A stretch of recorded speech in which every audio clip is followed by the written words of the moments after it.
What's up, everybody? We're back with another episode of Puff Puff Planted.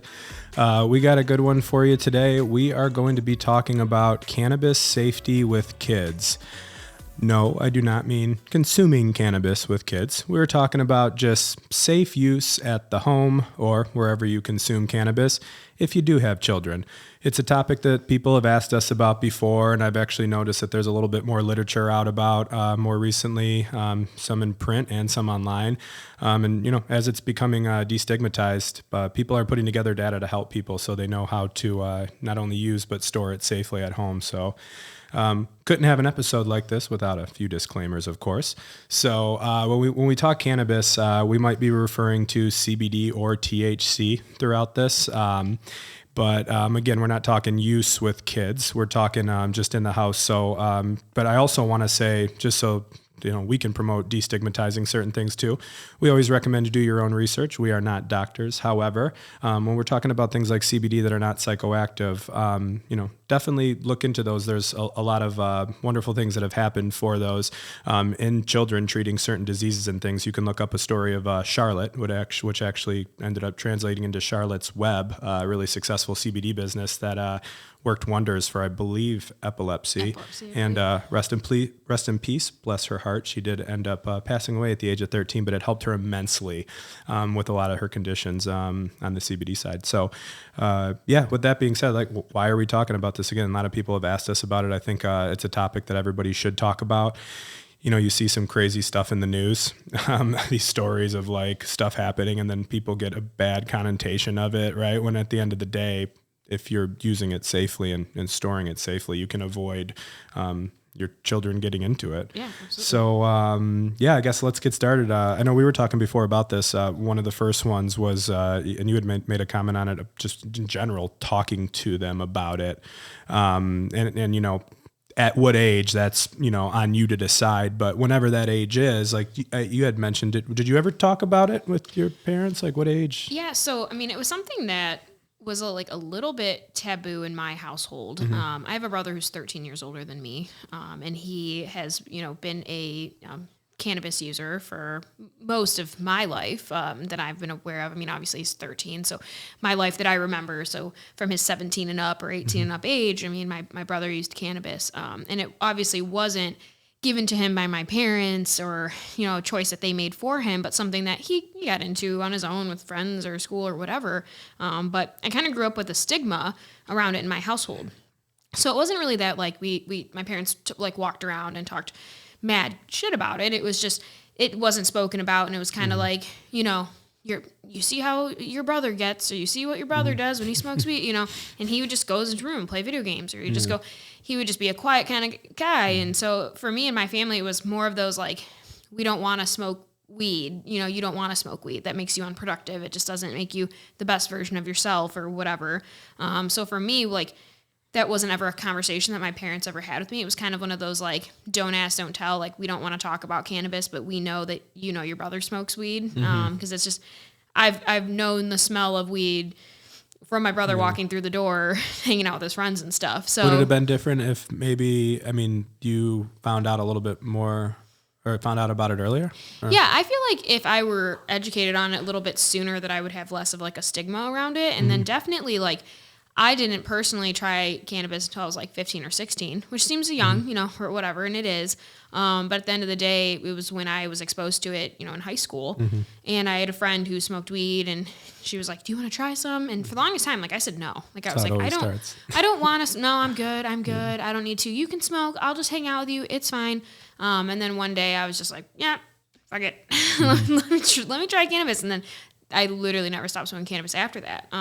So it's one of those things where I kind of got that whole stigma from my parents about this is what cannabis can do to you. And if you don't, you'll be unproductive and you'll do X, Y, Z. Peer pressure. Right? Yeah, don't be peer pressured. And I think that's the end of the day is the conversation needs to be had to be educated on it. Cause I was in a state where at the time we weren't recreationally legal. Mm-hmm. And so it's one of those things. Obviously I didn't have access to a med card because I was too young. But I had access to it on the street and through my mm-hmm. friends. And so I think just not being ignorant to the fact of what your children are being exposed to is mm-hmm. something that's helpful, because it could, it was cannabis, but it could have been any number of things that you get exposed mm-hmm. to. But at the end of the day, I chose for myself that cannabis was something that I enjoyed and wanted to continue to use. So I think if my parents, and I hid it from them for the longest time. It was one of those things where you go smoke with your friends and then you'd run inside and you change your clothes and you wash your hands and you brush your teeth and you spray perfume. Yeah. And you're like, I don't smell like weed, Yeah, so, right. Why are you wearing all that perfume? Yeah. Oh, I just changed into your different clothes. Yeah. So it was just definitely something that I hid from my parents and didn't want it to become a thing, but I found a pretty big community within it. So. Okay, so I guess the biggest thing is like we said, bringing it up to begin with and having the conversation when you're comfortable, especially if you're going to be using it or if you can hide it, right? That'd be ideal, out of sight, out of mind type thing. And the one thing that I would say is important there too is, it's good to educate sometimes your kids, again, depending on the age, of the fact that a lot of people do use it medically. Because I think with TV shows, or movies, things of that nature, like it's a lot of the times being shown recreationally, obviously, and just maybe reminding them that there is a medical side for certain patients, and that's why they're using it and it's serious. And then it gives them kind of a different look on it, not just a negative one. Like it's a medicine, for people. So I know that not to say we're convincing them, by the way, but yeah, no, just and of educating. Course, for me, it was no different than like going to my friend's house and seeing alcohol on my friend's parents' bar, right? Like that was just, as a teenager, just as easily accessible.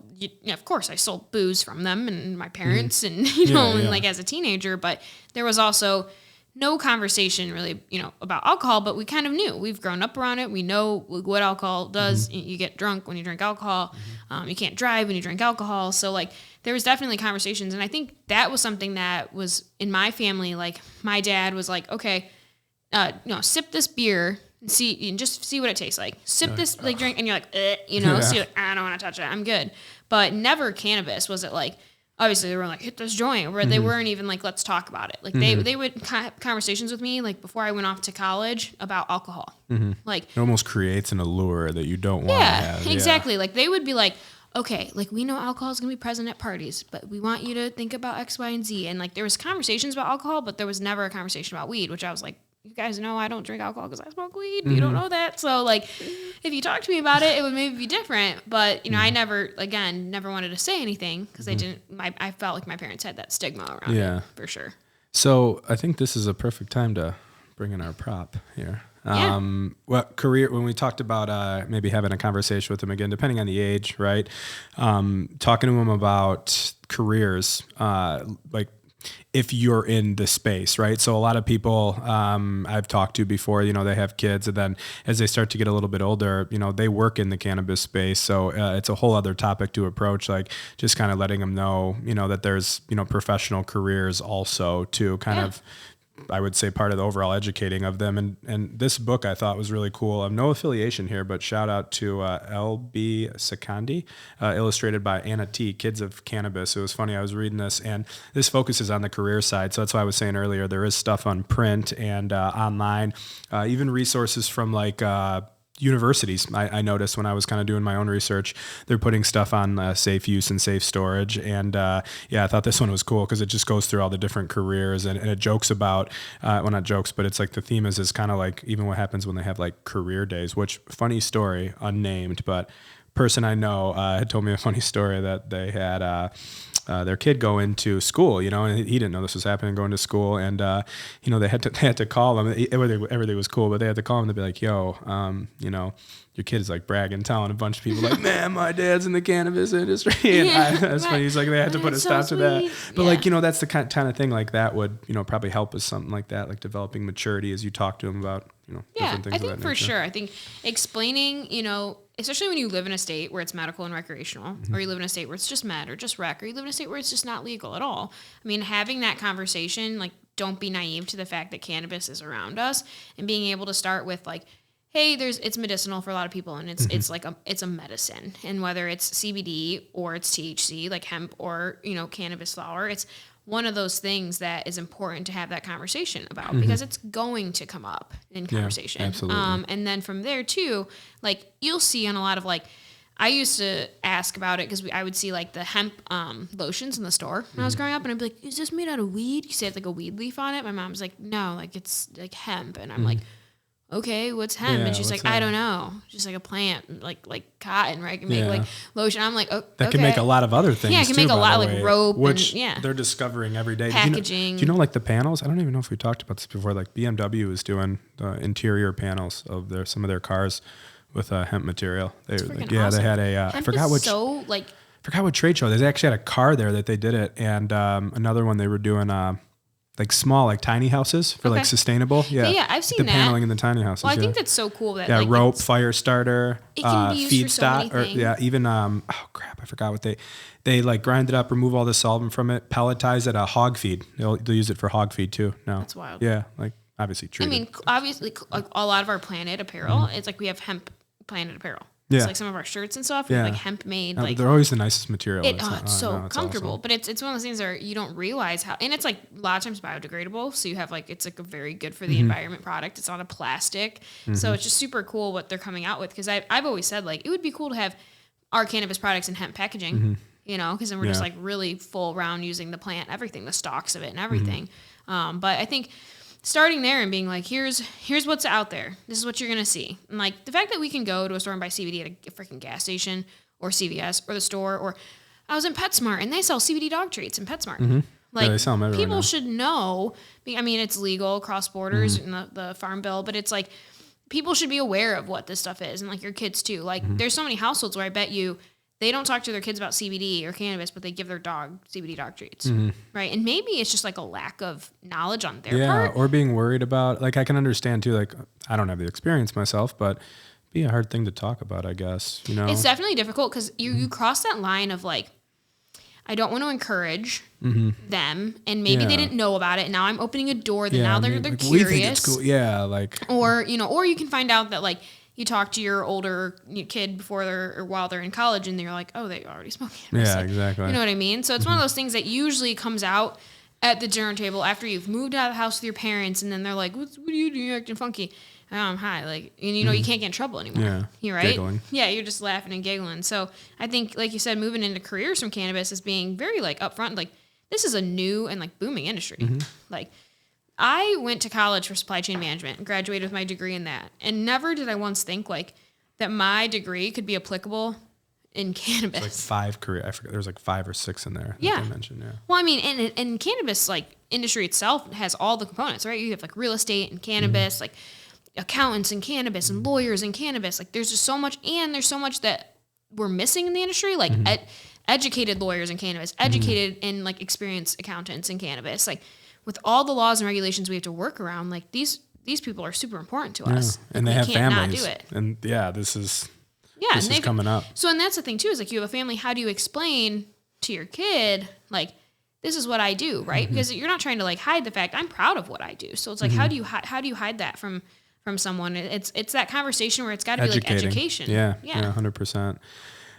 So, I mean, I guess obviously there's certain ages where that's even a topic. Now there's certain ages where it's not, because you don't have, conversations like that with them yet. So, when it comes to packaging laws now and just the types of packaging, they've made a lot of changes over the last few years. We won't go into them specifically. Some are state specific, some are just pretty much everywhere. But, they started to avoid things like, cartoons and characters and certain things on edibles. Edibles were very specifically affected by this. Even like different shapes of fruits and animals and or mimicking any like current candy in the market. Like you can't have like a gummy worm that looks like a trolley gummy worm. Like you can't have a peach ring that looks like a peach ring, like on the packaging. You can't have anything that's like easily mistakable for like a regular candy. So a deterrent basically. Yeah. And then we have child-proof packaging, which again, I would say is definitely not a barrier. It's a deterrent. Depending on the age, it could be ripped open still type thing. But and they are getting better at, more child-proof packaging. Sometimes I feel like they're adult-proof. Yeah. Like, I know. I can't get into some of them them. I've literally, some of the like the. You take you take a knife to it, you take a scissors to it, and can't get it open. What? Yeah. So I mean, they're definitely doing their part in like trying to make everything child-proof, right? And that doesn't mean like it's resistant. It doesn't mean like your kid's not going to get into it. It's like water resistant versus waterproof. At the end of the day, like this will help create a deterrent, but it's not like a full solution for not having a kid access it. Yeah. I didn't even want to bring up the story, but I thought it was so funny.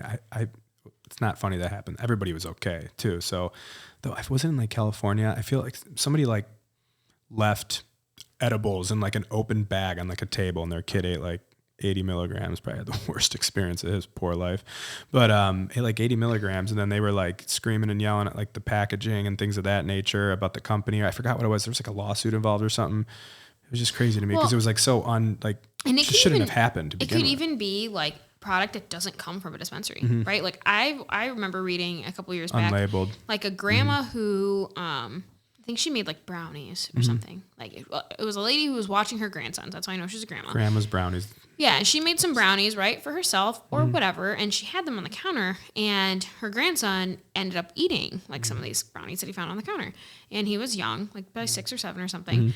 And she didn't know this occurred, right? And he started acting like really lethargic and really like odd and off. And so she took him in to the like hospital, and it ended up like, they're running all these blood work and stuff, and it comes back that he's testing for THC, and he's obviously like ingested THC. Well, like at the end of the day, like CPS is called and all of that stuff is called. So it becomes this like big thing too, where like your cannabis can cause like a rippling effect for your family. But you also have to realize that like it's a freaking Schedule I drug when we all know it shouldn't be. So this is just like kind of sometimes blown out of proportion on a lot of stuff. So like, it's one of those things where if you have a CPS house call and you have a bong sitting up on a counter, like you can get in trouble for it, even though it's like, so like a bong itself isn't going to get a kid high, but the fact that you have a bong in the room, like those are things that are like, yes, very unfair, but we are aware of it, and we have to be able to like mitigate that in some way or shape or form. So it's not even just cannabis, like product that comes from a dispensary, but it's what you make in your own home. And so it's like,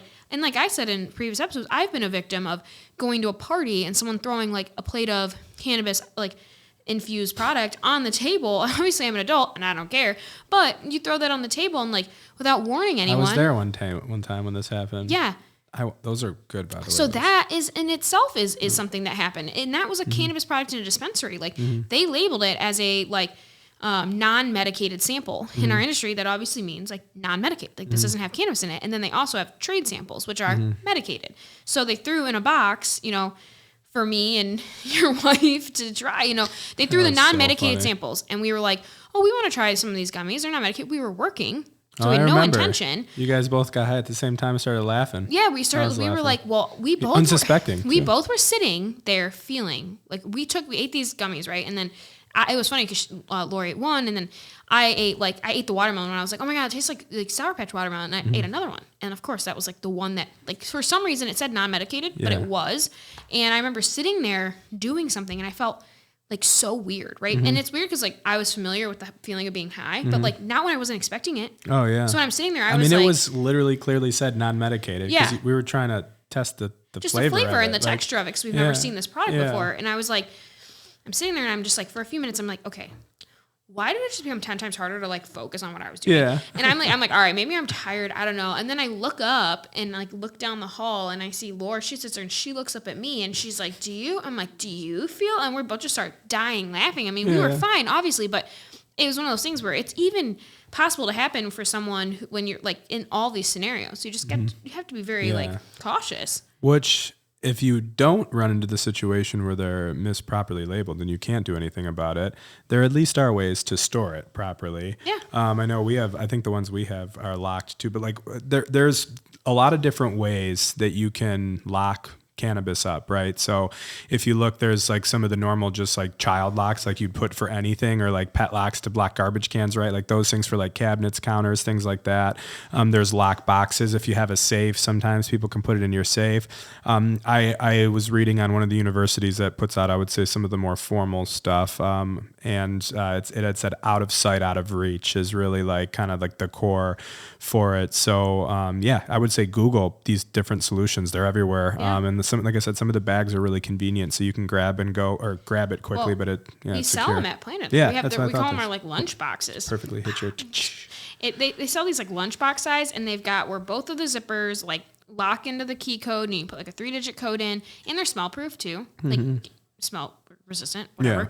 But at the end of the day, like it definitely helps tame the smell. And I actually like at home, there's no children. I have a dog who like really does love cannabis.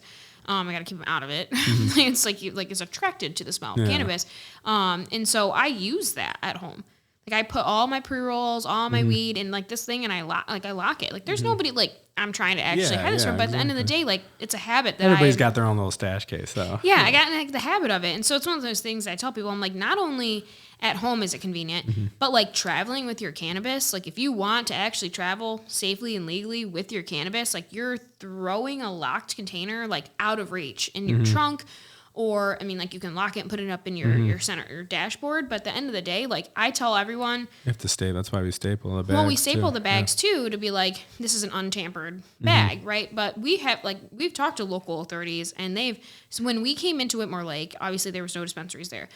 The local cops had to brush themselves up on the local, like, the cannabis laws. Like, with cannabis in your car and cannabis and all this and all that. And so they were told, I was like, That's okay, good. what's What's the law on it?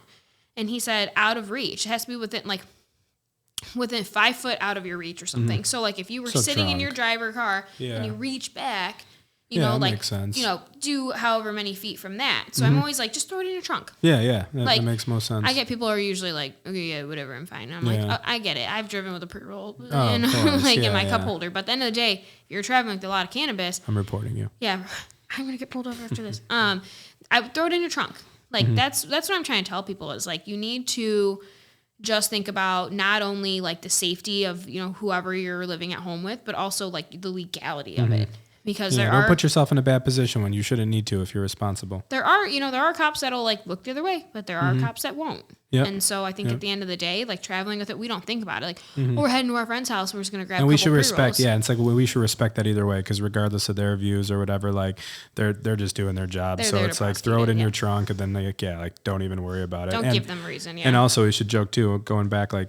No, if you have a teenager you're trying to hide it from, you might as well just get yourself a lock, because they're going to figure anything out, right? Like a baby, you just like, you know, just tie things shut. Yeah, put it up somewhere tall enough than them. Yeah. And if your baby is cracking a code, it's a smart baby. You have a really smart baby. Well, I think that's just realizing that there's a lot of things and places that you can put them, you know, your big safes at home or these locked bags or wherever, up in the cabinet, locked in the cabinet, whatever you're going to do, you know. But I think that also ties into, like I said, unless it's a baby, like educating your kid on it too. Like this is my my stuff. Like you don't touch this, just like you do with alcohol, just like you do with prescription medications. Like I think the same way, like about cannabis, about prescription medications. Oh, that's even worse. That's scarier. Oh, that could be like, I don't even want to talk about. Yeah, that's like.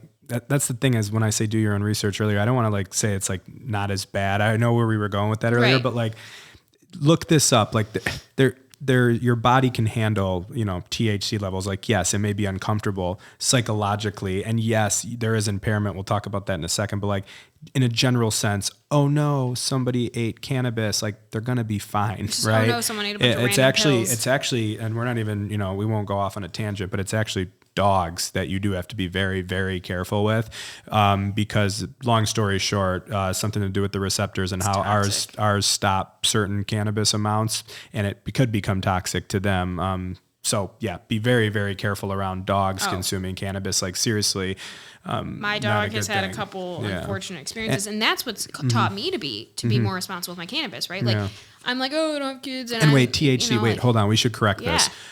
THC was what we were just talking about. CBD in dogs is great. Again, do your own research. A lot of wonderful benefits. Yeah, it's the THC that's bad for specifically for animals. And I will say too, as another disclaimer, but in a good way, there is certain dogs, ages, ailments, certain things that they could have where very, very small doses of holistic vet recommended and monitored forms of cannabinoids could be helpful. So we don't want to taboo that for nothing, but generally let them stay away from THC. And that's the thing too, is like, it's as simple as, you know, we smoked a joint on the back deck and we like set it down on the floor, you know, to let it burn out, and then went inside. And the next day I'm like, oh, it's so nice out.